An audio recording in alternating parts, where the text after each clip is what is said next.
Hello! Welcome to the good place. Or is it? Well, actually it is, but I digress. Now, I watched the good place a while ago, and let me say I loved it. And someone just so happened to be cutting onions at the end of the good place. Ugh. And if I have to add spoiler alert, yeah, spoiler. If you haven't watched The Good Place, pause this video, go binge watch The Good Place, and come back. Trust me, it'll be worth it. Watching them walk through that door, satisfied with their afterlife. Now, I know we all had tears in our eyes as they walked through the door. When Michael got his wish to be a human, and when Tahani, being who she is, became being an overachiever even in the afterlife by becoming a good place architect. Okay, so have I caught you up in the plot? Yeah, most likely not, since unless you watch the good place, you won't understand just what the heck I said. And you were thinking, what the fork insert? And yes, that's a spoiler. So, the question for today's video is, where does the good place door go? Now, according to the law of the soul, the door ends your existence in the state that you exist, at least spreading your essence back to the universe from whence it came, ashes to ashes, dust to dust. Other Christian quote that they would normally say at the funeral. So, is this true? Most likely, but I can't just accept a maybe. So let's do what the soul did and use ethics and moral philosophy to find out where the door leads. Uh, who am I kidding? Let's make this easy. Throw away your ethics handbook out the window and let's skip straight to the last scene of the good place, where Eleanor's essence, that little yellow spark that's in the video that's playing here, that landed on the sky, that no one knows, sir, when he that's like a great squirt. If you don't get it, you're clearly too young to be watching this. So because I don't want to invoke your parents' rage, this is solely is meant to be PG-13. Technically, it's good for kids to watch, but slipping some bad words and jokes so to make it better for your parents.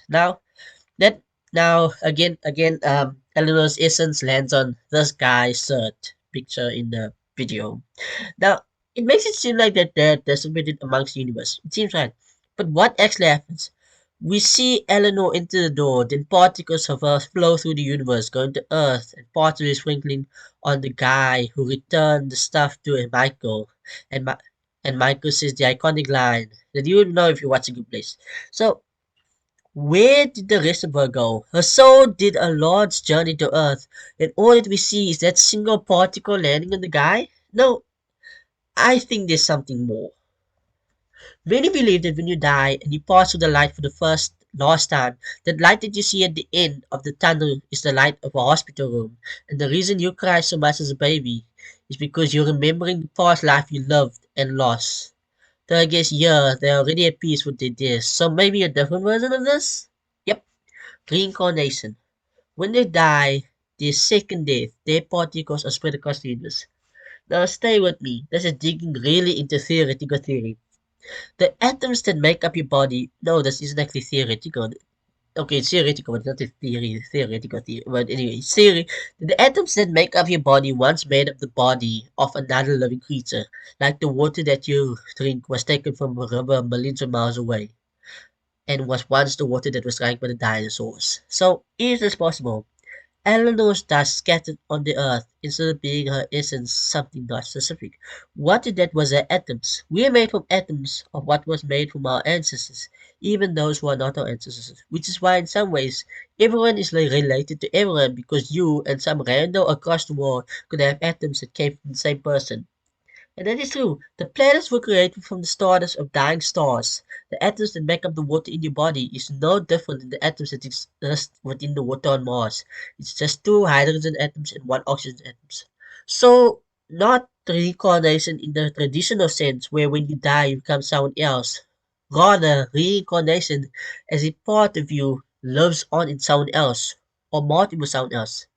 Hey, that's just a theory. A philosophical theory.